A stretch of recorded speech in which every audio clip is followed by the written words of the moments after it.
Yeah, absolutely. A scene that sticks out for me is Tony Stark, and he's looking at the picture of himself in Spider-Man Peter Parker. I'm getting chills talking about it right now because it's so sad. Tony talks about wanting to have a kid in Infinity War, and Peter Parker is the closest thing he has to a son in this universe, and just to see him reminiscing on who he's lost. And also that line, we owe it to... No, that's from the previous trailer. The one that goes, it's not about what we've lost. It's about how much we have left. And it's like, that line just gives me chills just reiterating it, because this movie, they're at such a loss of... I wouldn't call it a loss of hope, but this is such a last gasp. And it's funny to say that because it's 3 hours long, essentially confirmed, because that's what all the ticket sites say. Marvel hasn't come out and said it yet, but I wouldn't expect them to, shift it all of a sudden and say, no, it's not 3 hours. All those ticket sites were wrong. And the way the show times are spread out makes it seem like it's going to be 3 hours. Mike, what other things in the trailer stood out for you? I think Rocket and Nebula holding hands there. I feel like because they hated each other for a while. So I think she most likely is going to break the news that the rest of the Guardians are gone. And that will probably be a huge arc for Rocket. They're going to deal with the loss of not just Groot, who he's been with forever, but his pretty much his newfound family. He's now pretty much alone. He does not know the Avengers as well as he knew them. So it's definitely going to be interesting what they're going to do with Rocket without the Guardians. Yeah, two more things I wanted to touch on. When you talked about them going to Thanos, I actually think that scene is Thanos arriving at the Avengers complex. I think he's going to them. I think he's going to hear tidbits about them planning to do something to try and reverse it, and he's going to go to them. That actually, it sounds kind of crazy, but maybe in that scene, Thanos arrives and they somehow beat Thanos and they kill him at the beginning of this movie, and then next thing you know, they're spending the next 2.5 hours trying to reverse it, because you kill Thanos, you don't reverse the snap. You're just stopping someone that could be in your way of reversing the snap. So I think that could be interesting. One thing I also wanted to touch on is that this trailer, it reeks of misdirect. And I don't mean that as a bad thing. I just mean that I take every frame I saw of this trailer with the tiniest grain of salt. I do not trust the Russo brothers whatsoever. These guys are known to mess with the audience. They know that they can show whatever they want in these teaser trailers. People are going to go see the movie, and next thing you know, it's a bait and switch. We saw in Infinity War with Hulk running alongside Cap in Wakanda. That never happened. We see them misdirect. There was stuff they misdirected in Civil War that made the movie seem different. The entire plot of The Winter Soldier is different than what was advertised. So a lot of these scenes, when Cap and Tony shake hands, I was theorizing with my friends Luke, Jake, and Evan. They were talking about, my friend Luke was saying how he doesn't think that's actually Cap and Tony shaking hands. And then when I paused it at the frame, Cap's suit looks like Hawkeye's suit from Avengers 1. And I was like, that doesn't make any sense. They do such specific, clever editing to trick us all the time. So even though I'm super excited, I'm not going to theorize too much on what we're getting in these frames, because I think that it could all be false. You talking about Hulk also makes me think we did not see any Hulk. We saw Bruce Banner in this trailer, but no Hulk. So maybe they're trying to hide what he's going to do, because this is supposed to be like when they said how he's going to have like a 3-movie arc, so Ragnarok, Infinity War. So like in Infinity War, he barely did anything. Even Bruce Banner didn't really do a lot. We didn't really see him too much. They better give Hulk a good send-off if this is going to be his last thing, which I hope not, because I don't think Hulk has been treated as a really good character like he should be. Hopefully this is like the proper tail end of this character arc they're going for.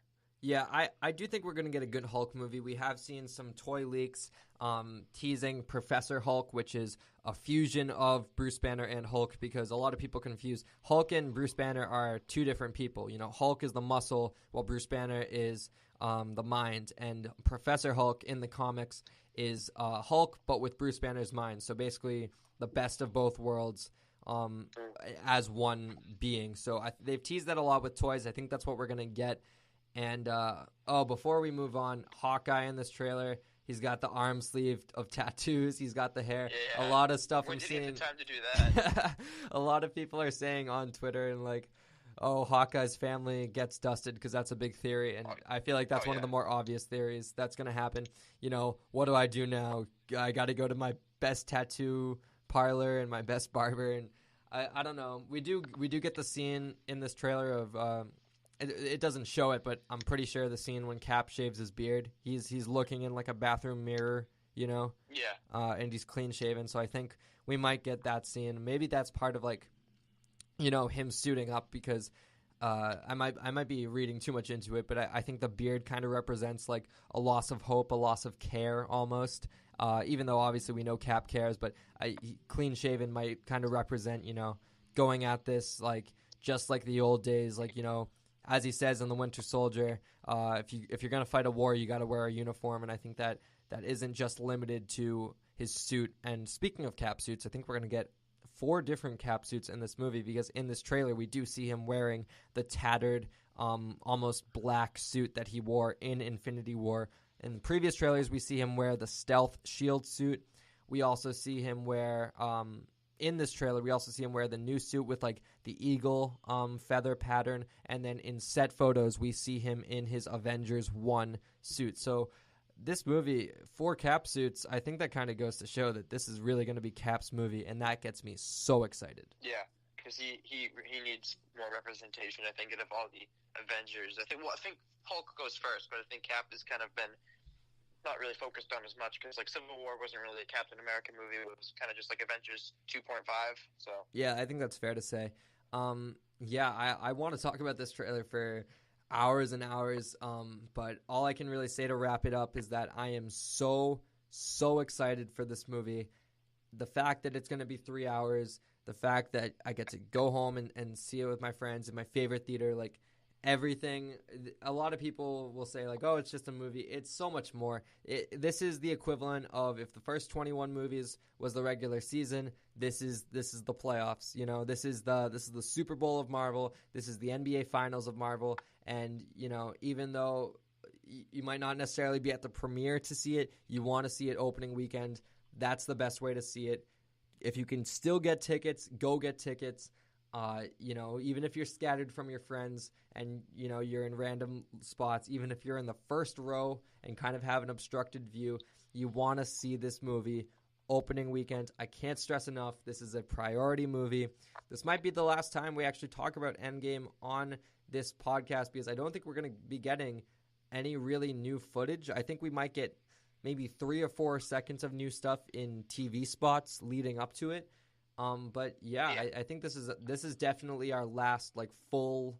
It's not even a full length trailer because it's only a minute. So yeah, super stoked for this movie, and we'll definitely cover Infinity War. We'll revisit it on the last podcast before we both go see Endgame in its opening weekend. So you guys can be sure to look forward to that.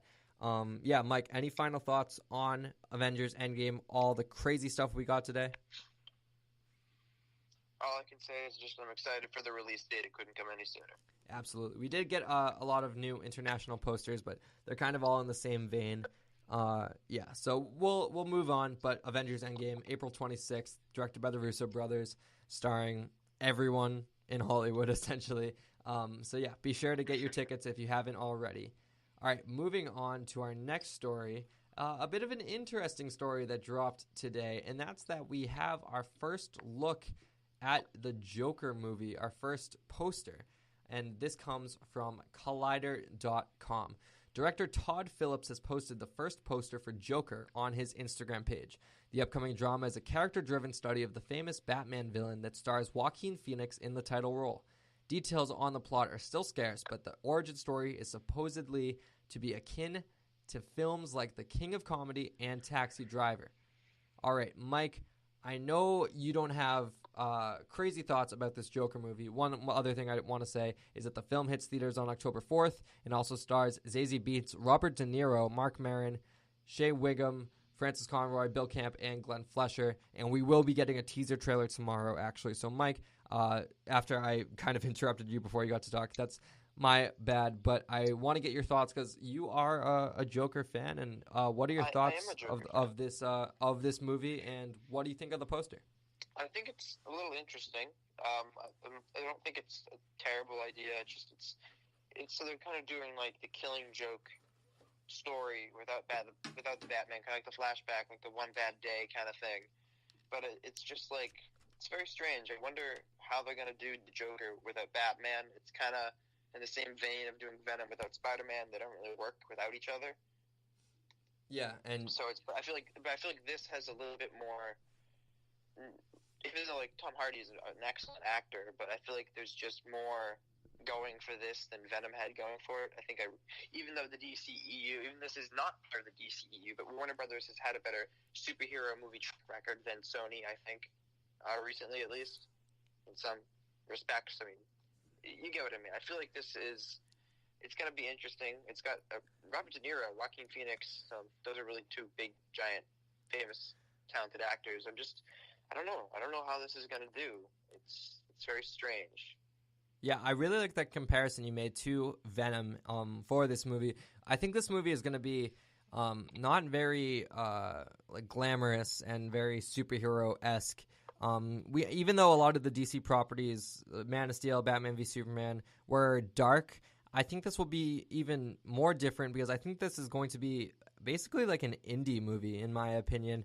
I think it's going to be based on the Joker, but I think it's really going to be, as Todd Phillips has described it, a case study on a mentally insane person. So I think a lot of what we're going to get is, it's the Joker character, but it's not going to be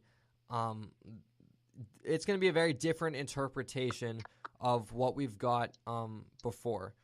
Mike, the poster also... I was just going to... you can go on your bit, and I'll ask my question after.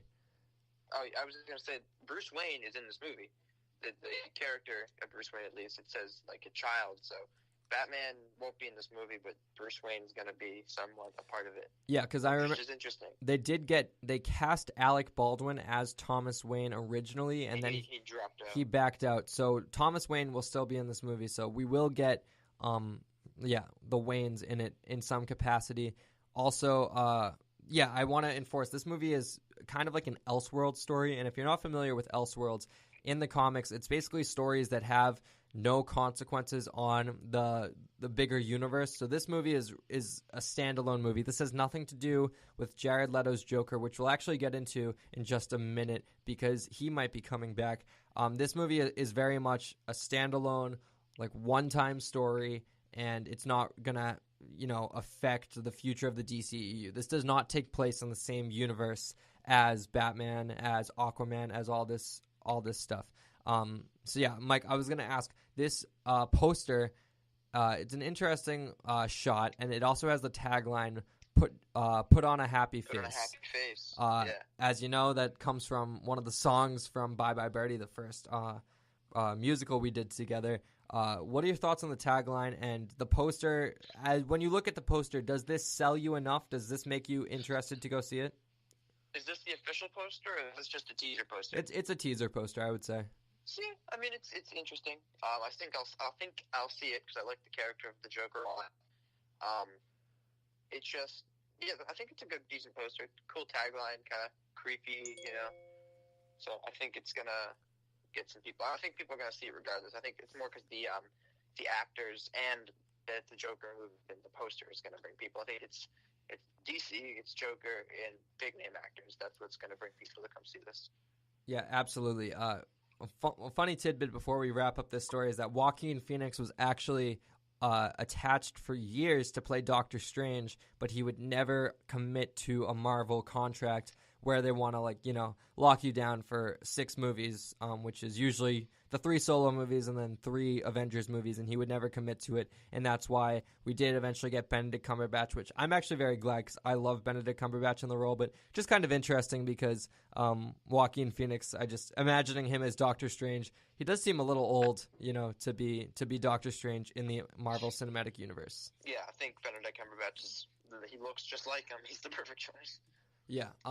Okay, one thing I kind of want to take a bit of a left turn because I was just kind of reminded of this talking about the Joker. We did get some Birds of Prey photos? Yeah, the Birds of Prey set photos. We got some set photos showcasing Harley Quinn standing outside a house as her belongings are being thrown down to her out from a window, and who is throwing them down? None but the Joker. And that's very interesting to me because the person in makeup is not Jared Leto. It's basically a body double